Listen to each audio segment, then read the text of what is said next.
जय हिंद दोस्तों, कैसे हो आप। आई होप सभी ठीक होंगे। और आज की हमारी क्लास होगी सामान्य विज्ञान की। तो इसमें मेरा पहला क्वेश्चन है, मानव शरीर से पानी की कमी को डैश कहते हैं। वाष्पीकरण, हाइड्रेशन, वाष्पोत्सर्जन, निर्जलीकरण। तो मानव शरीर में जो पानी की कमी हो जाती है उसको क्या कहते हैं? निर्जलीकरण कहते हैं, जिसका नाम क्या है? डिहाइड्रेशन भी बोलते हैं इसे। डिहाइड्रेशन, डिहाइड्रेशन, डिहाइड्रेशन भी है इसका दूसरा नाम। वाष्पीकरण क्या है? वाष्पीकरण का क्या है? द्रव का वाष्प में बदलना, वाष्प में बदलना, यह वाष्पीकरण होता है। हाइड्रेशन क्या है? पानी की कमी को पूरा करना। हाइड्रेशन क्या है? पानी की कमी, पानी की कमी पूरा करना, पूरा करना। और डिहाइड्रेशन क्या है? निर्जलीकरण, पानी की कमी होना। वाष्पोत्सर्जन क्या है? पौधों द्वारा अनावश्यक पानी को अपने शरीर से बाहर निकालना, वाष्पोत्सर्जन की क्रिया पौधों में पाई जाती है। तो मानव शरीर में पानी की कमी को क्या कहते हैं? निर्जलीकरण, जिसका दूसरा नाम डिहाइड्रेशन भी है। वसा का मुख्य स्रोत डैश है। दाल, मांस और अंडा, तेल, मक्खन और घी, फल और हरी सब्जियां, आलू, मक्का और गेहूं। तो वसा सबसे अधिक किस में पाई जाती है भैया? तेल, मक्खन और घी में पाई जाती है। तो ऑप्शन नंबर बी इसका आंसर है। अब शरीर में इंसुलिन का स्राव कम होने से मनुष्य को शिकायत होगी। कम रक्त दाब की, रक्त में उच्च शर्करा का स्तर, उच्च रक्तचाप, रक्त में शर्करा का स्तर कम होना। तो इंसुलिन की कमी होने से क्या होता है भाई? रक्त में शक्कर मतलब चीनी की मात्रा, मतलब ग्लूकोज का स्तर बढ़ जाएगा। तो इंसुलिन की कमी से कौन सा रोग होता है? मधुमेह, मधुमेह, शुगर हो जाती है। इंसुलिन क्या होता है? एक हार्मोन होता है। क्या होता है? हार्मोन है एक। किस में बनता है ये? अग्नाशय में बनता है। अग्नाशय, अग्नाशय में बनता है। इसका मेन काम क्या है? जो हमारा ग्लूकोज है उसको रक्त के माध्यम से कोशिकाओं तक ये ले जाता है। अगर इंसुलिन कम हो गया, इंसुलिन हार्मोन कम हो गया, तो जो ग्लूकोज है वो रक्त में ही रह जाएगी, कोशिकाओं तक नहीं पहुंच जाएगी, जिससे रक्त में शर्करा मतलब ग्लूकोज का स्तर बढ़ जाएगा। और क्या हो जाएगा? ब्लड में क्या है? शुगर, शुगर वाली बीमारी हो जाती है, मधुमेह वाली बीमारी कम हो जाती है इंसुलिन की कमी से। तो इंसुलिन का स्राव कम होगा तो क्या होगा? रक्त में उच्च शर्करा का स्तर बढ़ जाएगा, मतलब ग्लूकोज की मात्रा रक्त में बढ़ जाएगी। एक उपकरण जो प्रकाश ऊर्जा को विद्युत ऊर्जा में परिवर्तित करता है कहलाता है। जो प्रकाश सूरज की ऊर्जा से क्या बिजली बनाता है, ऐसा कौन सा उपकरण है? बिजली की मोटर। ऐसा बिजली की मोटर से हो सकता है, ट्रांजिस्टर से, या सोलर सेल से। किससे हो सकता है? सोलर सेल से हो सकता है। बिजली की मोटर क्या करती है? ये विद्युत से क्या बना जाती है? यांत्रिक ऊर्जा बनाती है। क्या है? यांत्रिक ऊर्जा। विद्युत ऊर्जा को मैकेनिकल एनर्जी में चेंज करती है। मैकेनिकल में देखा होगा, ट्यूबवेल में पानी में विद्युत मोटर चलती है तो वो बिजली से चलती है, और उससे कोई चीज नीचे घूमती है जिससे पानी बाहर है। तो मतलब मैकेनिकल काम होता है, बिजली से मैकेनिकल में चेंज होता है। सोलर सेल, सोलर एक पीएन जंक्शन होता है। क्या होता है? पीएन जंक्शन होता है, जो धूप से क्या बनाता है? बिजली बनाता है। ट्रांजिस्टर का काम स्विच के रूप में या एम्प्लीफिकेशन के रूप में कर सकते हैं। तो प्रकाश ऊर्जा को विद्युत में परिवर्तित करने वाला क्या होता है? सोलर सेल होता है। अब बर्फ का गलनांक कितना होता है? 75 degree centigrade, 100 degree centigrade, 80 degree centigrade, 0 degree centigrade. तो बर्फ का गलनांक कितना होता है? 0 डिग्री सेंटीग्रेड होता है। या 273 केल्विन, केल्विन में 273 होता है, डिग्री सेंटीग्रेड में 0 होता है। गलनांक, गलनांक क्या होता है? गलनांक वह तापमान है। क्या है? वह तापमान है जिस पर ठोस, जो ठोस है किसमें चेंज होने लगता है? द्रव में बदलने लगता है। अब एड्स डैश को प्रभावित करता है? मानव शरीर की प्रतिरक्षा प्रणाली, यकृत, यकृत लीवर को, दिल हार्ट को, या मानव शरीर की वृद्धि को। तो एड्स से क्या प्रभावित होता है? मानव शरीर की प्रतिरक्षा प्रणाली, प्रति इम्यूनिटी सिस्टम। ये इम्यूनिटी सिस्टम पे बहुत ज्यादा असर डालता है एड्स से। और एड्स किससे होता है? एचआईवी वायरस से होता है। एचआईवी वायरस से होता है।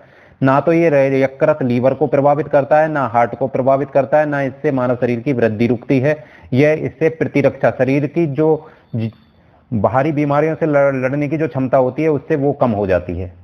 अंडे के किस हिस्से में सबसे ज्यादा कोलेस्ट्रॉल होता है? अंडे का सफेद हिस्से में, अंडे की जर्दी में, अंडे के छिलके में, सभी भाग में समान रूप से। तो सबसे ज्यादा अंडे में कोलेस्ट्रॉल कहाँ पे होता है? अंडे की जर्दी में होता है।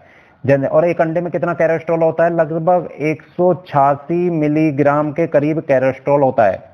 तो कोलेस्ट्रॉल होता क्या है? कोलेस्ट्रॉल एक मोम जैसा पदार्थ होता है, मोम जैसा पदार्थ होता है। और यहाँ कहाँ उत्पन्न होता है? यकृत में। ज्यादातर भाग इसका यकृत, लीवर में उत्पन्न होता है। तो अंडे के सबसे ज्यादा अंडे में किस भाग में कोलेस्ट्रॉल होता है? जर्दी में। उसकी जर्दी में कोलेस्ट्रॉल सबसे ज्यादा होता है। खाने में मिलावट का मतलब है खाद्य पदार्थ में घटिया पदार्थ मिलाना, पॉलीथीन से तौल की जाती है, वजन कम, भोजन का प्रसंस्करण।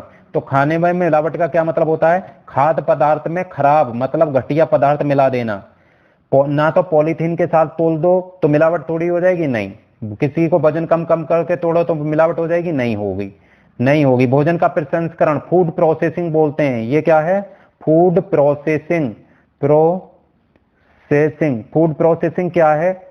जो कृषि का जो भोजन है, खेतों से जो अन्न होता है उसे खाने योग्य बनाना और बाजार में बेचने योग्य बनाना ही फूड प्रोसेसिंग है। मतलब भोजन को, अब खेतों से जो अनाज आता है उसे डायरेक्ट तो खाते नहीं है, उसका कुछ प्रोसेस करने के बाद ही वो खाने योग्य बनता है, उसका बोलते हैं भोजन का प्रसंस्करण। तो खाने में मिलावट का क्या मतलब होता है? खाद्य पदार्थ, जो खाने वाले पदार्थ हैं उसमें खराब वाला पदार्थ मिला देना। अब मलेरिया डैश के कारण होता है? प्रोटोजोआ, जीवाणु से, वायरस से, या इनमें से कोई नहीं। तो मलेरिया किससे होता है? मेन प्रोटोजोआ से होता है। मलेरिया प्रोटोजोआ से होता है।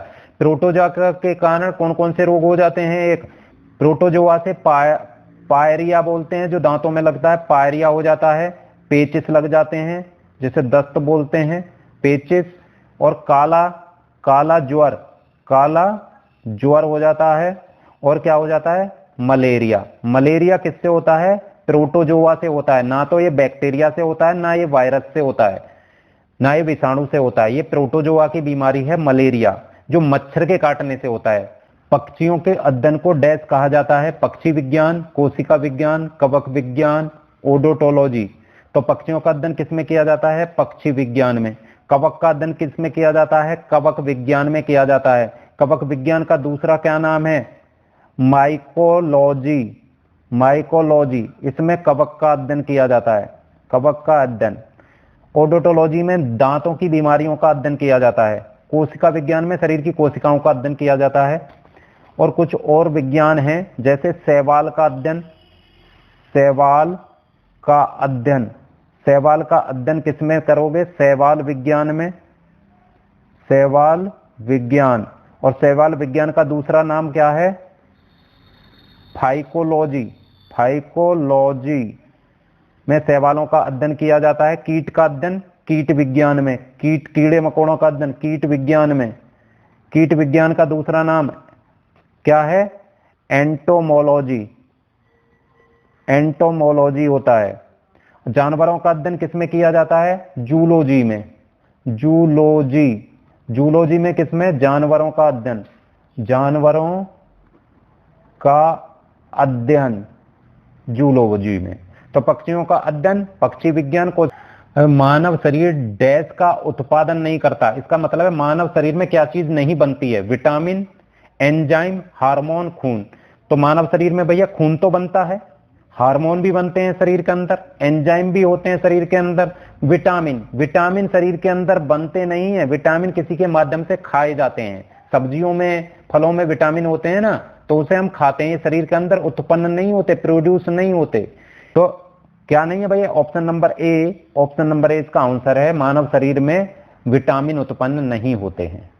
कौन से तत्व में सबसे हल्के परमाणु होते हैं? ऑक्सीजन में, कॉपर में, हाइड्रोजन में, कार्बन में। तो इनमें सबसे कम हल्के परमाणु किसमें होते हैं भैया? हाइड्रोजन में होते हैं। हवाई जहाज के उड़ान भरने के पीछे के सिद्धांत होता है? Right, Bernoulli, Watson, Curie. तो हवाई जहाज के पीछे उड़ान भरने का सिद्धांत क्या होता है? बर्नौली सिद्धांत के ऊपर हवाई जहाज उड़ान भरता है। और दूसरा कौन सा सिद्धांत है? न्यूटन का तीसरा नियम। तीसरा नियम। दो सिद्धांत पे हवाई जहाज उड़ान भरता है, बर्नौली का सिद्धांत और न्यूटन का तीसरा नियम। निम्नलिखित में से लंबाई की एसआई इकाई क्या है? What, Celsius, micron. इनमें से कोई नहीं। तो लंबाई का यहाँ एक ही मात्रक दिख रहा है, वो है माइक्रोन। पर माइक्रोन ऐसा ही मात्रक नहीं है, इसका बहुत छोटा, लंबाई का बहुत छोटा मात्रक होता है माइक्रोन, पर ऐसा ही नहीं है।